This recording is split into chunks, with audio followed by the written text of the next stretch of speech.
When we look out into the vast, expansive, awe-inspiring cosmos, there are innumerable stars out there.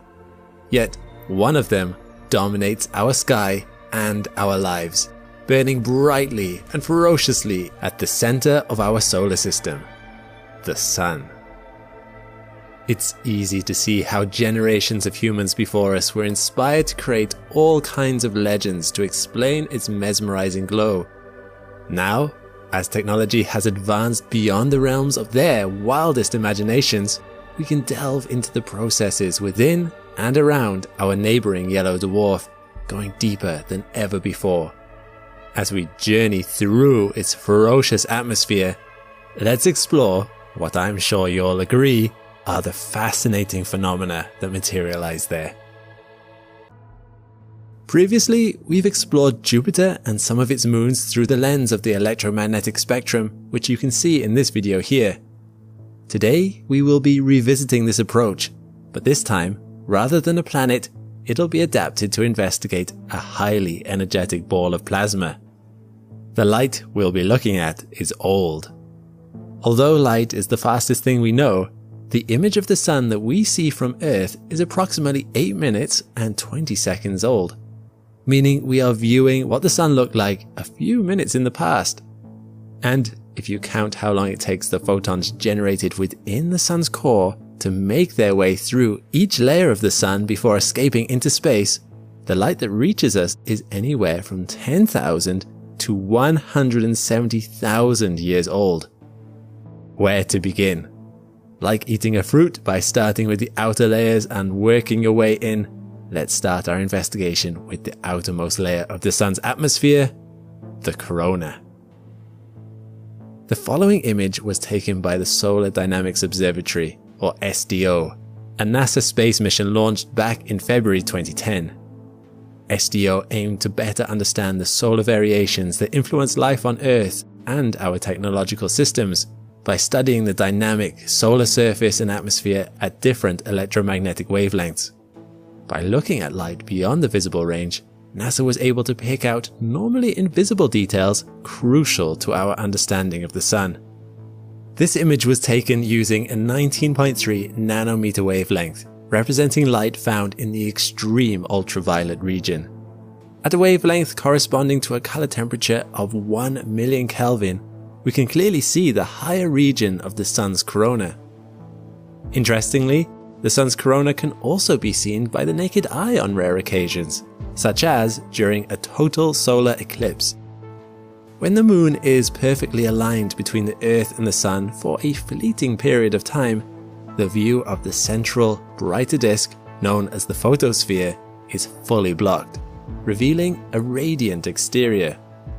While this is a breathtaking view already, the corona is still nowhere near as detailed as it is in this image taken by the SDO. This makes it a useful tool for scientists' studies. But let's go a little deeper, to features of the Sun just beneath the corona. At a color temperature of 20 million Kelvin, the intensely vivid spots indicate events known as solar flares. Here is some footage of a particularly busy week for flares back in August 2022. I've always found solar flares to be both terrifying and hypnotizing. They are colossal explosions where the Sun spews out an immense amount of electromagnetic radiation. They are caused when magnetic fields cross, distort, and reorganize themselves rapidly. This activity is created by the turbulent nature of the plasma within the Sun itself, from which the fields ultimately originate. But they are not the only feature of the Sun's atmosphere venting radiation. Coronal holes, indicated here by this darker region on the Sun, are another fascinating feature which we'll take a closer look at using extreme ultraviolet light. Coronal holes are areas of cooler, less dense plasma which are magnetically open, meaning that rather than forming closed loops that go back to the Sun's surface, the field lines travel outward across the solar system. These areas allow solar wind particles to escape more easily into space. When these solar winds are directed towards and collide with Earth's magnetosphere, beautiful auroral lights dance across the night sky at the Earth's polar regions. Using ultraviolet light gives us a much better view of these fascinating features of the Sun's outer layers. Non-visible spectrum light is an incredible tool, and there are so many different features in the Sun's outer layers to look at. There are solar filaments, known as solar prominences, the large loops of plasma that rise from the Sun's surface. These enormous loops are large enough to make the Earth look like a tiny speck and can stretch hundreds of thousands of kilometers into space. They can form in as little time as a day, but a stable prominence can remain in the corona for several months. In this example, we watch as a solar prominence snakes its way out of the photosphere and into the Sun's atmosphere. Although this video is sped up so the minutes seem like seconds, when you consider the size of the prominence, it becomes clear how swiftly the Sun's intense magnetic fields are causing this material to move. One fact you might not know about the Sun's atmosphere is that it sometimes rains there. Not all of the charged plasma fired into the Sun's corona continues out across the solar system. Some remains in the corona, getting trapped and cooled until it falls back to the Sun's surface as a shining rain. This coronal rain is beautiful to look at, but is best observed from a distance. It's still millions of degrees in temperature. Of course, falling gently back to the Sun's surface is only the fate of some of the Sun's plasma. This is where the comparison to Earth fails. After all, on Earth, the clouds do not crack like a released elastic band firing into space. On the Sun, thanks to tightly wound magnetic fields, they do. This is a time-lapse of a coronal mass ejection. Watch as the structure forms at the bottom left of the Sun for some time, before eventually snapping and sending billions of tons of plasma out across the solar system. Even with the Earth's magnetic field, being hit by a powerful one of these could be devastating for our satellites and electrical grids. All these structures are imaged by the SDO here utilizing a 30 nanometer wavelength of light, which corresponds to the extreme ultraviolet portion of the electromagnetic spectrum. Timing is important when trying to image these features, as they are more common in certain years than in others. In fact, each structure is dependent on the solar activity of the Sun, alternating around an 11-year solar cycle, which I did a video about here. But there's more to learn. Just as using visible and ultraviolet light shows us different things when looking at the same feature, using two different wavelengths of non-visible light can also be eye-opening. To demonstrate this, take a look at these two images of the Sun's corona. Taken over the same time period, the following two images use different wavelengths of light. The first, imaged at a color temperature of 600,000 Kelvin, depicts the quiet corona and features coronal loops. The second, imaged at a color temperature of 2 million Kelvin, displays the much hotter active regions of the corona. The stark comparison between the two images highlights the importance of using different approaches when investigating the star. What may initially appear to be a singular solar phenomenon can be revealed as a complex, intertwined chain of events, and we still haven't technically made it through the Sun's atmosphere yet. Moving further inwards, let's look at another image produced by the SDO utilizing a 160 nanometer wavelength of light, this time of the transition region. The transition region is a layer which sits between the Sun's corona and the chromosphere, the lowest layer of the Sun's atmosphere. It's a very shallow layer, approximately 100 kilometers in thickness. In this region, the thermal temperature of the Sun rises dramatically from around 8,000 to 500,000 Kelvin. For an earthly comparison, fiercely scalding lava erupting in Hawaii is 1,170 degrees Celsius or 1,443 Kelvin. The temperature at the lower, deeper end of the transition region is almost 6 times hotter than this. At the upper end of the transition region, the temperature is more than 346 times hotter. Traveling even deeper, we find ourselves immersed in the Sun's chromosphere, which is the last layer of atmosphere before we reach the Sun's surface itself. Imaged here, using 170 nanometer ultraviolet light, it is estimated to be approximately 1,700 kilometers thick. Closely inspecting the chromosphere, we identify some mesmerizing features known as spicules. Swaying like long, wavy grass blowing in the wind, these long jets of plasma shoot upwards from the Sun's surface at speeds up to 100 kilometers per second, approximately 282 times faster than the speed of sound, and can reach lengths of nearly 10 kilometers, over 1 kilometer taller than Mount Everest. Forming and vanishing in around 5 to 10 minutes on average, the processes behind these spicules were widely unknown and debated for some time, as it wasn't clear how magnetically charged particles could ever escape the Sun's magnetic fields at that level. That is, until 2017, when a team of scientists working on an extremely detailed model of the spicules discovered that their origins must be related to neutral particles. Scientists had not originally included neutral particles in their models of the Sun, as they didn't think they affected the motion of the magnetically charged particles. But once they were added, it transpired that the neutral particles gave the magnetically charged particles unexpected buoyancy they needed to escape the Sun's plasma and shoot up into spicules. Descending further through the Sun's lower atmosphere, we eventually reach the photosphere, the surface of the Sun itself, which is best imaged using visible light. While the edge of the photosphere appears sharp and precise, as it often does to our naked eye, this is simply due to how far away the Sun is. The Sun itself is not solid at all. Since it is too hot for matter to exist in a solid, liquid, or gas state in any region of the Sun, it can only be plasma, referred to as the fourth state of matter, and is estimated to make up 99.9% of all the matter in the universe. Plasmas tend to behave a lot like gases, except they are made up of a mixture of ionized atoms and free electrons. The photosphere is the outermost layer in this image, around 400 kilometers thick. It is not a fixed, solid boundary of the Sun, unlike what this image may suggest. And sadly, it is the deepest layer of the star which scientists can measure directly. At a closer look, you may notice some dark spots on the left-hand side.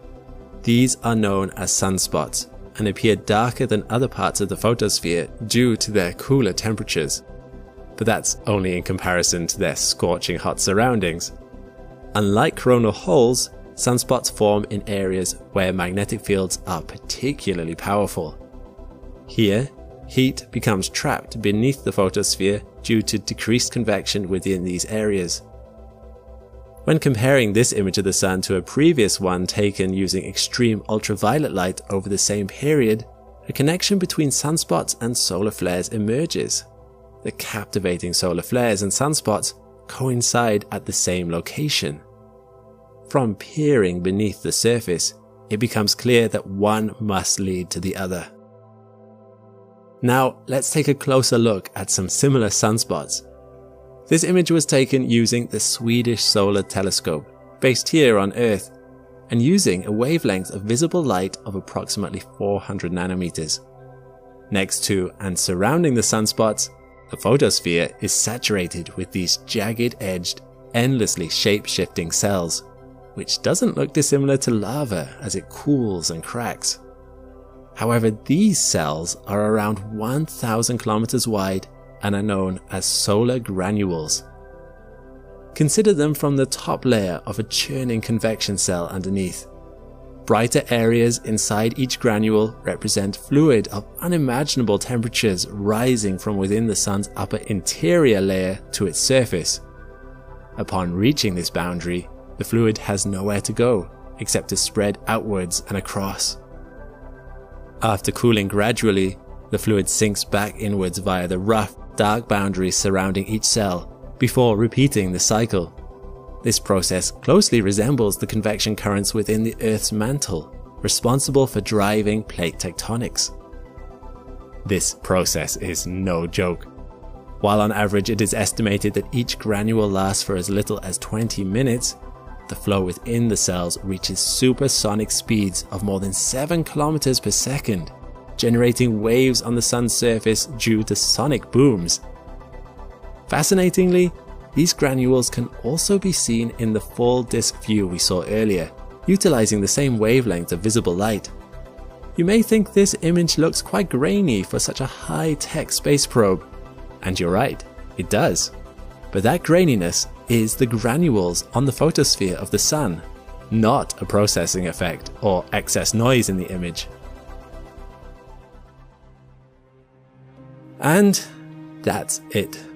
Sadly, our journey ends here, as scientists have not yet figured out how to image deeper into the sun, using either visible or non-visible light. Much of what lies beyond this layer remains shrouded in mystery. But we can see the benefits of using light of all different spectrums in our study of the sun. They help us observe exploding solar flares, vast coronal holes, swaying spicules, intriguing sunspots, and shape-shifting cells, just to name a few, in completely new ways. The sun is abuzz with lively activity, and so much of it would be invisible to us were it not for these imaging techniques. Maybe one day we'll find ways to see deeper, using techniques we can barely dream of currently, just like those ancient generations of humans long ago could hardly dream of the methods we're utilizing these days. But for now, just knowing there is so much going on unseen in the universe, and knowing we have the means to uncover it, fills me with excitement and curiosity. Who knows what else might be out there, waiting to be found. If I were to tell you that the cycles of the sun could affect your entire life, you might think that I was suddenly taking a turn away from astronomy and into astrology. While there are many people in the world who believe that you can learn things about your future by studying the position of stars and planets, it's not a position I tend to take on this channel. I'm more interested in the beauty of space and the mechanisms that explain why it is the way it is. But sometimes there is a grain of truth behind even the most surprising of stories. So allow me to put on my prophesying hat. While I'm no writer of horoscopes, I will predict that based on the current state of the sun, over the next few years, you might be more likely to experience bad health, less reliable technology, see warmer weather with fewer clouds, and possibly could be influenced in other surprising ways. How do I know? Because it turns out the sun, that giant ball of fire in our sky, is not just the place we get our energy from.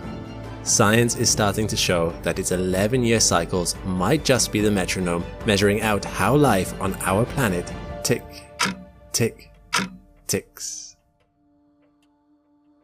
I'm Alex McColgan, and you're watching Astrum. Today we're going to look at sun cycles.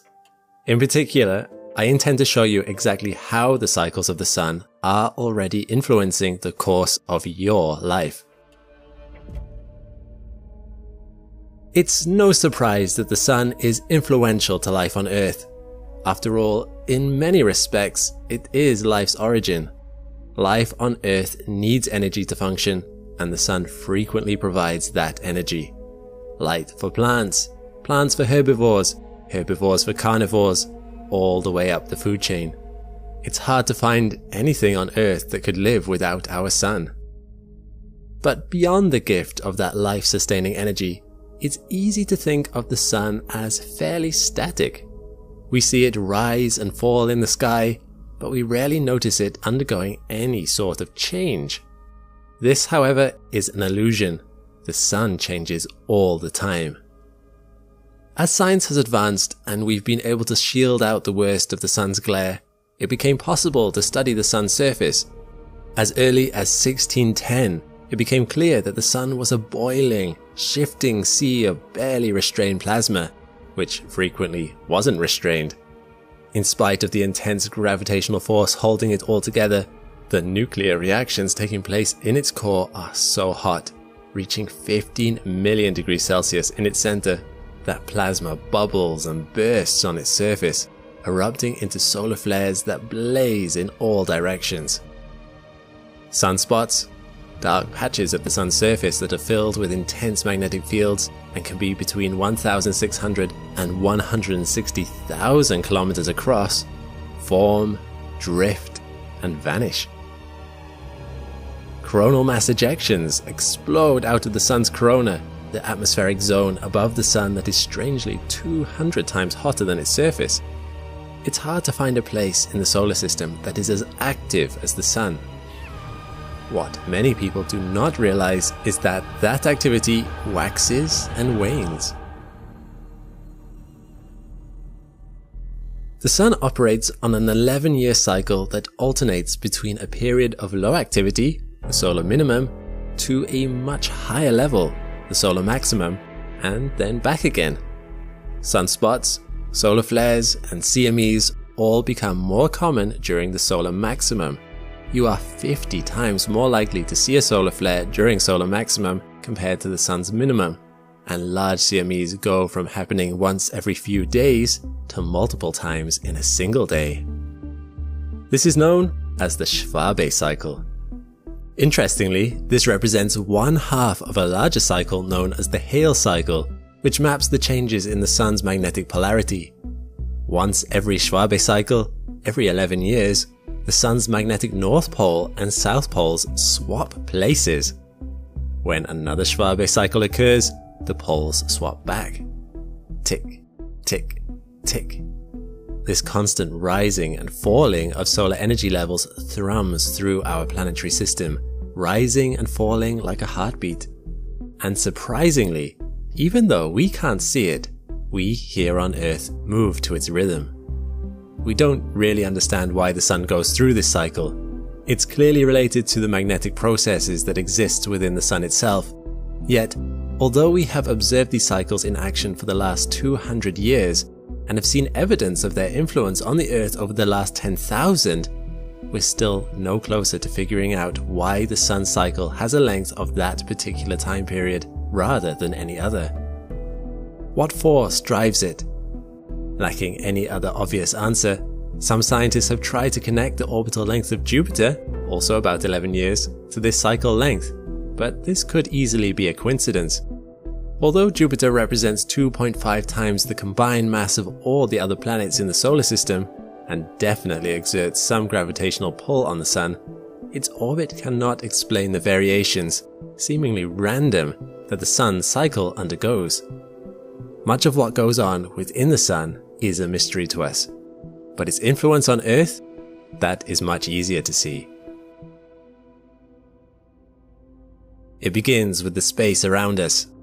Space is more and more important to modern civilization, so it shouldn't be surprising that CMEs and solar storms streaming out from the sun more regularly would have an impact on the technology we have up there. Scientists are able to predict the arrival of a solar storm, known as a geomagnetic storm, by the time it arrives at Earth, days or even weeks in advance. This allows astronauts to go into safe shelters to hide themselves from harmful rises in radiation levels, and it also allows the delicate hardware on satellites to be powered down to prevent that hardware from being fried. This is important, as solar radiation can cause unexpected electrical currents to form in wiring, overloading systems that haven't gone into a safe standby mode. But there's another aspect to geomagnetic storms that you might not expect. All of that radiation has an impact on the atmosphere itself. It warms it, albeit just a little. As the atmosphere warms, it expands, and this has an impact on our satellites. In space, there is no drag, so objects can orbit practically forever.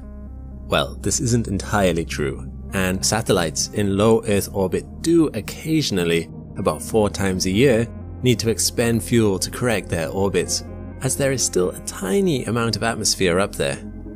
But when a geomagnetic storm occurs, the atmosphere blossoms upwards, and low Earth orbit satellites have to maneuver every 2 to 3 weeks to keep from falling from the sudden friction. And this isn't always enough. In 1989, there was a geomagnetic storm that was so powerful it knocked the NASA Solar Maximum mission out of the sky, as an increase in atmosphere suddenly slowed the satellite down. Ironically, the mission had been studying solar flares. This is not an isolated incident. NORAD, the Northern American Aerospace Defense Command, has to relocate hundreds of satellites after each geomagnetic storm, as they have been knocked out of their old orbits. Radiation can also influence our ionosphere, filling it with charged plasma. This can have a slight lensing effect on your GPS systems, reducing their accuracy from within a meter to over 10 meters. The next time you look on Google Maps and it thinks you might be a street across from where you are, a geomagnetic storm might be to blame. Our power grids brace themselves every 11 years for the uptick in these current-inducing events to keep themselves from being overloaded. Amateur radio enthusiasts and airline pilots find their high-frequency radio range dropping significantly as radio waves get deflected or even blocked completely by the more powerfully charged ionosphere. As I predicted in my horoscope, this all adds up to some less reliable technology. The fact that the next solar maximum is expected to arrive soon, in 2025, makes me quite confident in my prophesying. There are some bright sides to this. As space weather becomes more turbulent, parts of the world such as Canada see a rise in the number of auroras dancing hypnotically across the sky. Aurora chasers report rises in sightings from a few times a year to as many as twice a month during the most energetic parts of the sun's 11-year cycle. So much for the sun's influence on space and our technology. You might think that that's the end of it. The sun cycle might influence machinery, but it's not going to make much difference on anything alive, right? If you think that, you'd be wrong. It's not for nothing that the rest of my horoscope mentioned poorer health. There's growing evidence that the sun cycles can even influence ecosystems and species themselves, including humans. Some of this is incidental. When the Schwabe cycle is at the solar minimum, the sun exerts less pressure through its solar winds, which means, ironically, that we get less protection from our heliosphere from cosmic radiation. This form of radiation is highly energetic, but fortunately rarely makes it through our atmosphere for that very reason, as it's likely to be absorbed or deflected by a passing air molecule. But reaching the atmosphere is all that's needed to produce an effect. There is a theory, although still far from certain, that this extra radiation could be creating nucleation sites in the atmosphere that seed extra clouds, influencing our weather. Even if that's not occurring, during solar maximum, the space weather hitting our atmosphere can raise global temperatures slightly. As my horoscope at the beginning predicted, a warming of the weather.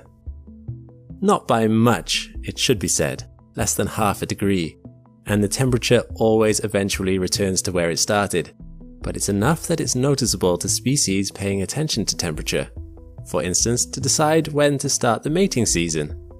Studies of birds have shown that on warmer years they tend to lay eggs earlier. Curiously, a study published in 2009 by researchers in the Netherlands went as far as to show that the laying times of blue tits were also affected by the number of sunspots occurring, which even the researchers found hard to explain. It's not like birds can look at the sun to see how many sunspots there are. Nevertheless, a link seems to exist, according to the 5 nesting groups that were looked at. This isn't something that affects just blue tits, or even species like homing pigeons that are sensitive to magnetic fluctuations, who fly different routes depending on what time in the 11-year cycle it is. I'm talking about the last unmentioned point in my horoscope, bad health. There are numerous studies on how solar cycles might influence us.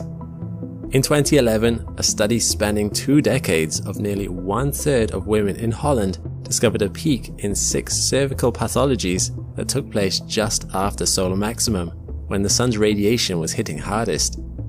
The study also checked one man during the same period which admittedly is a much smaller number of candidates.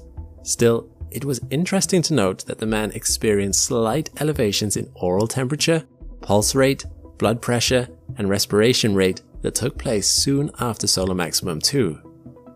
It's not just physical. There's even an influence on the rate of mental disorders.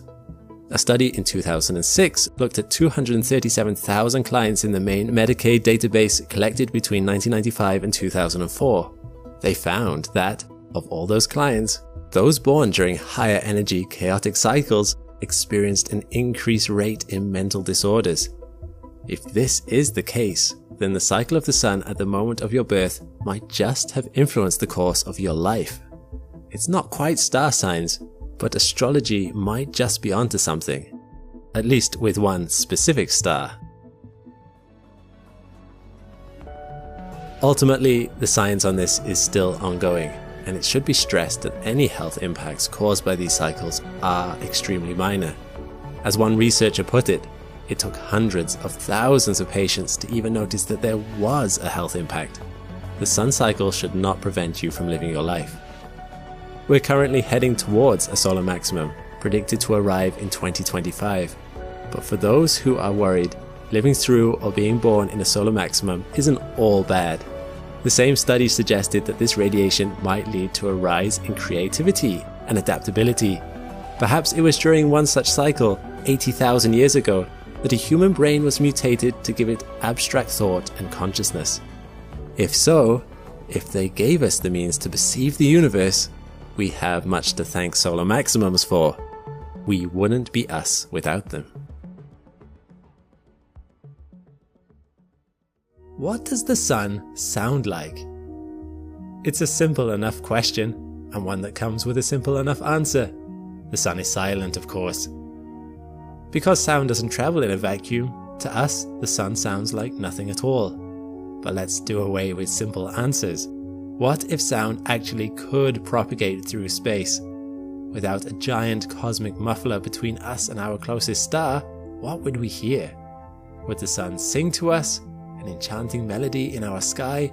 Or would its noise be such a cataclysmic cacophony, it would instantly be the last thing we ever heard? Scientists actually have the answer. Through spacecraft like the Parker Probe, which is currently making skimming orbits around the sun, they can detect the kind of pressure waves and particles emitted by the sun and can convert those waves into the sounds we might hear if space was capable of such propagation. And interestingly enough, not all of the sun sounds are the same. I'm Alex McColgan and you're watching Astrum. Join with me today as we listen to several different sounds made by the sun, recreated through clever science, because it turns out that these sounds may allow scientists to solve two of the sun's greatest mysteries. In our imaginary scenario, where space has suddenly gained the ability to propagate sound, we can now start listening to the sun all the way from Earth. Although the Earth is 152 million kilometers away from the sun on average, it's perhaps unsurprising to learn that the sun is very loud, easily audible from where we are. It would sound something like this.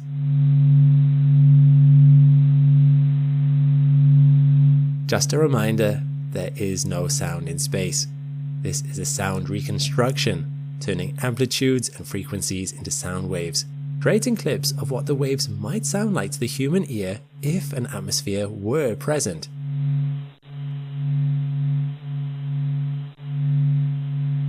This soothing buzz has an almost electrical feel to it. It reminds me of generators, or perhaps even something vaguely radioactive, which is appropriate given that this is the sun we're talking about. The nuclear fusion going on inside the sun is equal to 3.85 times 10 to the power 26 watts every second. About 1 million times more than what humanity produces in an entire year. All of this power being created has an unsurprising knock-on effect on the volume of the sound the sun would produce. To get a sense of what this would be like, take the device that you're watching this on and connect it up to the speakers that they use at your next rock concert. Then play this noise at full blast. At 110 decibels, this volume level is survivable for short periods of time, but would likely end up with the entire population of the planet going deaf if they weren't wearing earplugs as it plays in our sky non-stop. In fact, we can consider it extremely fortunate that we don't actually have to deal with this. Species would have probably evolved with no ears, as hearing would be pointless. If we get closer to the surface of the sun, that sound level grows exponentially, with some experts rating it at 270 decibels. Remember, decibels are a logarithmic scale, so every 10 decibels higher it goes, you have to multiply the sound level by 10. To get a sense of how loud this would be, 270 decibels is louder than our atmosphere itself can physically convey.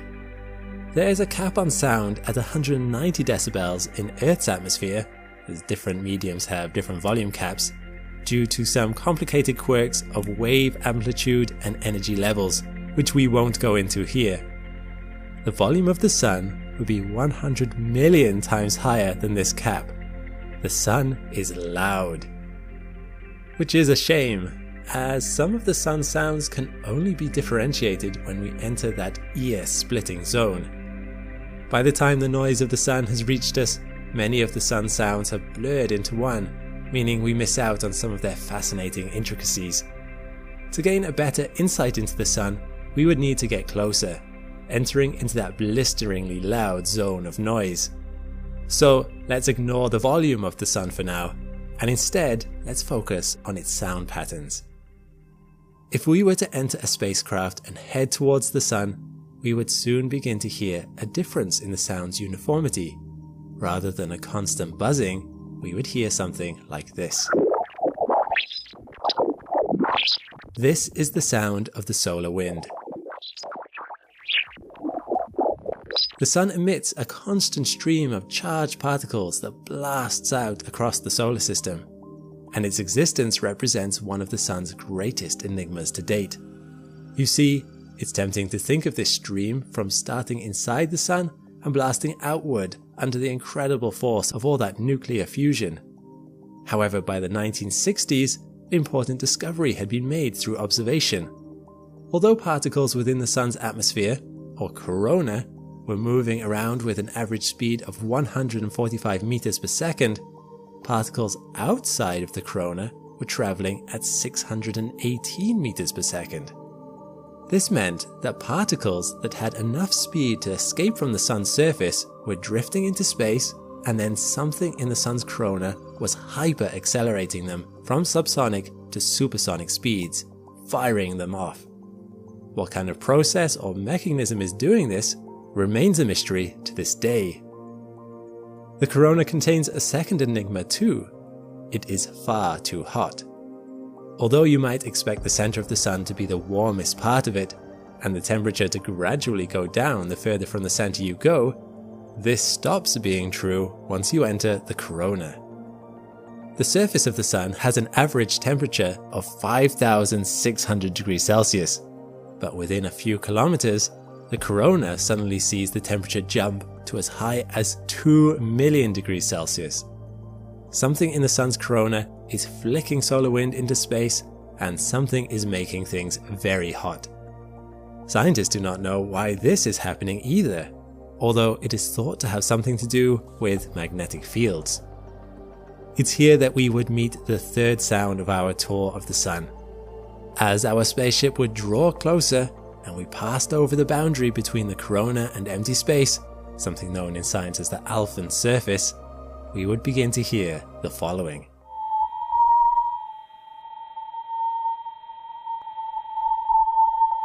These are known as Langmuir waves. They are formed by tiny oscillations of plasma particles vibrated by light itself as they stream from the sun through tiny funnels on the sun's surface, a magnetic equivalent to the sound a kettle makes when it boils. We have entered one such stream. Countless of these streams fire out from the sun's surface. The sun's exterior is covered in islands of hot material rising from the star's center. Once there, the material cools and sinks back into the star's mass along the island's edges, and something about this process of rising and falling material, or something going on within the sun itself, makes these sinking zones stream out powerful magnetic field lines. Plasma is scooped up by the magnetic force and is sent streaming into space, the starting point of the solar wind. Scientists don't know what causes this process, but the sound of Langmuir waves is eerily beautiful. As the winds head out, not all the waves created in this way travel at the same speed.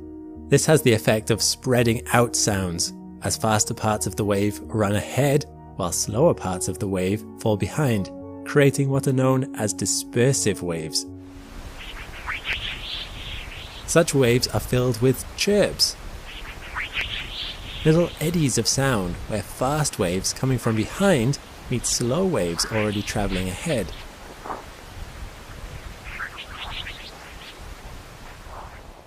Eventually, this evens out into the hum we heard at the beginning. There is one last sound that might offer an insight into the entire mystery, one that has some intriguing implications.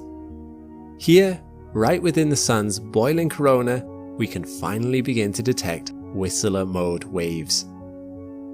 Whistler waves are the distant echo of high-energy events that ring through the plasma of a celestial body's magnetosphere. We get them on Earth. Whenever lightning cracks, you get more than just thunder. A ripple travels through the planet's magnetosphere that can be picked up kilometers away if you have the right detectors. To truly get a sense of the scale of these waves, here is what they sound like on Earth.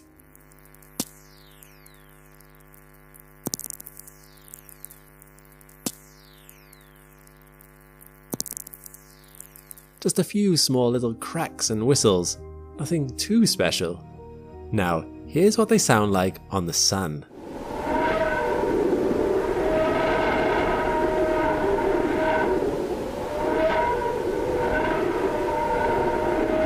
To go from sparse, brief clicks to a cacophony of wailing wind indicates that the Sun's magnetosphere is not just experiencing the odd crack of lightning.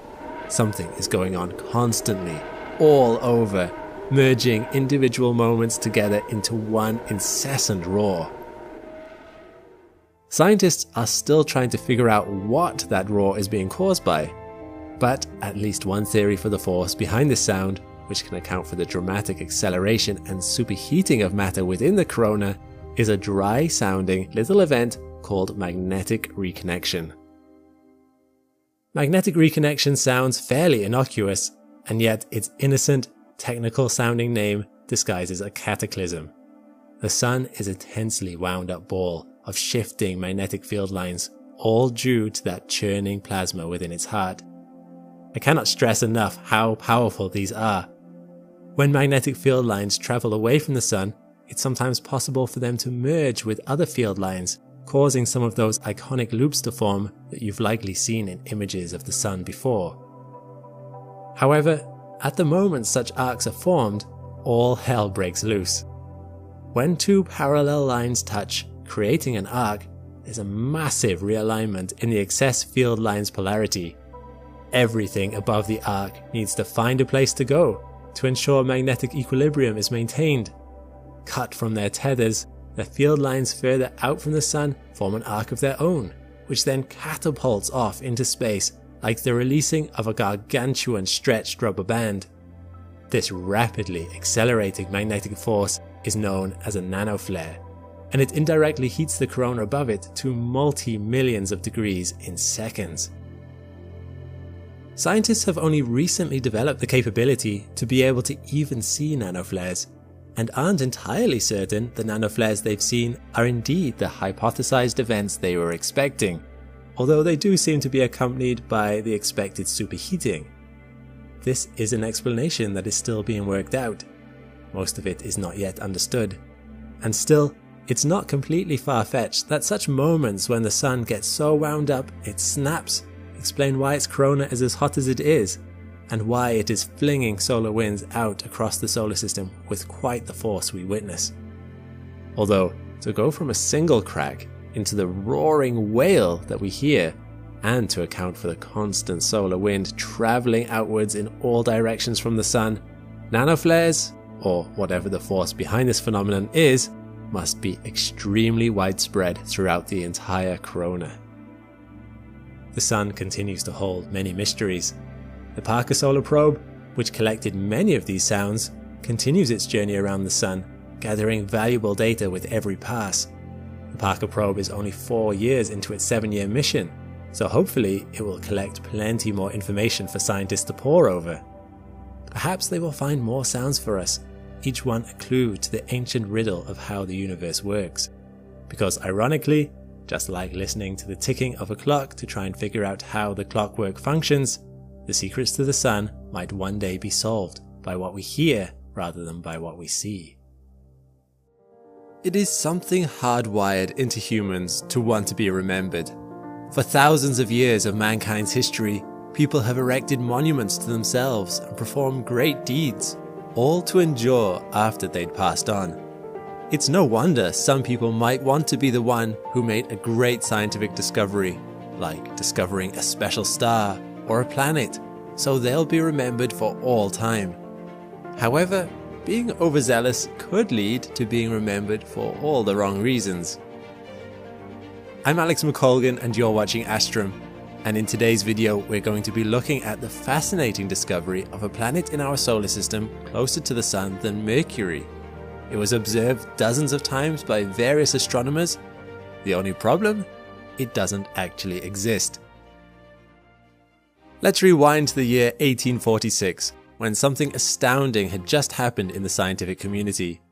Aubin Jean-Joseph Leverrier, a French astronomer and mathematician, had just helped discover the planet Neptune using nothing but pure mathematics. He had been examining the rotation of the then 7 planets when he noticed that something was off about Uranus. It didn't seem to be moving in line with the theories of gravity proposed by Newtonian physics. Leverrier reasoned that the only explanation for this was that there must be a planet out beyond the orbit of Uranus that was perturbing its motion to account for this discrepancy. He did some maths and then declared that his 8th planet must exist at an exact point in the night sky. The incredible thing was, after hearing his prediction, Leverrier's friend Johann Gottfried Galle got out a telescope, searched in that location, and sure enough discovered the planet Neptune in a single hour.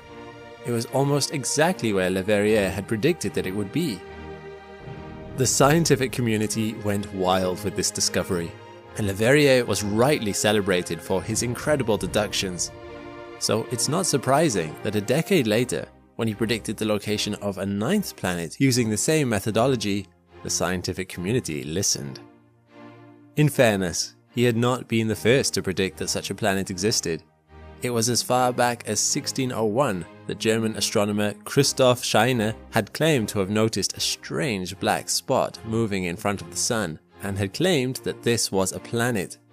In reality, it was most probably a sunspot. Other alleged sightings had been made throughout the years. Capelle-Loft in 1818, Franz von Greuthuysen in 1819, J.W. Pastorff between 1822 and 1837 all claimed to have seen an object or objects orbiting the Sun. Pastorff claimed to have seen it at least 12 different times. People had even begun to spitball a name for this hypothetical planet.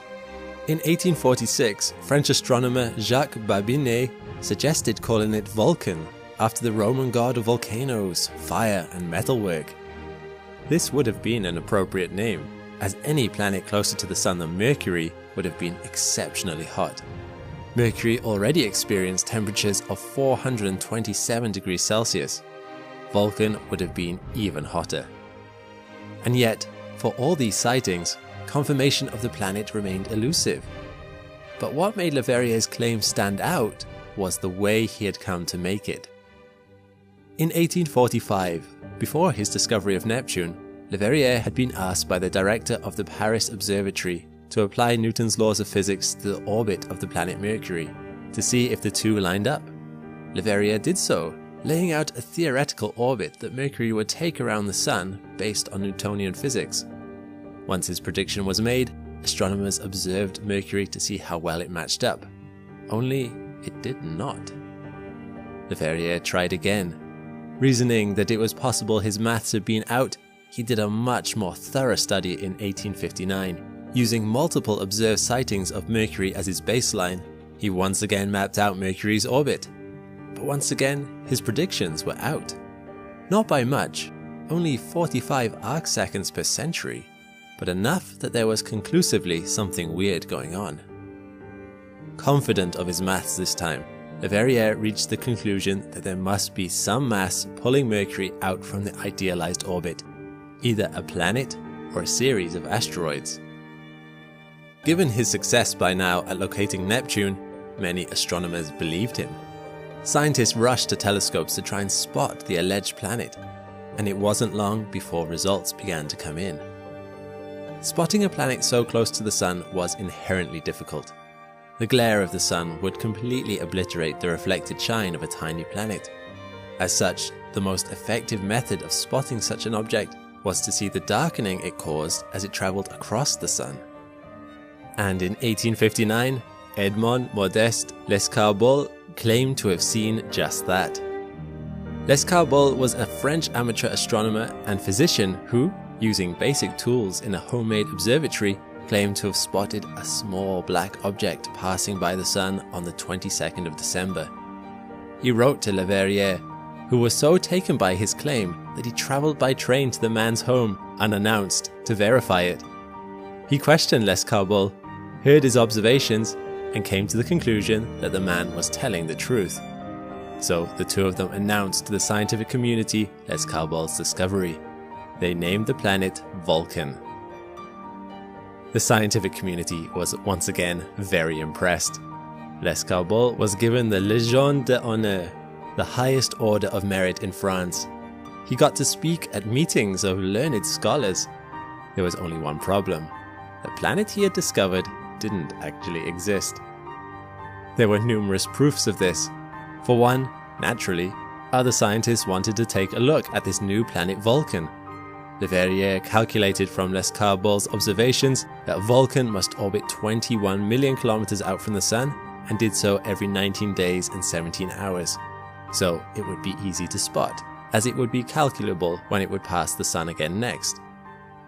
Astronomers pointed their telescopes towards the Sun at the appointed time, but Vulcan was a no-show.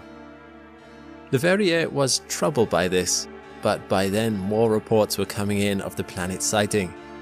Other astronomers were going back through their records and were matching up phenomena they had seen with the new planet Vulcan.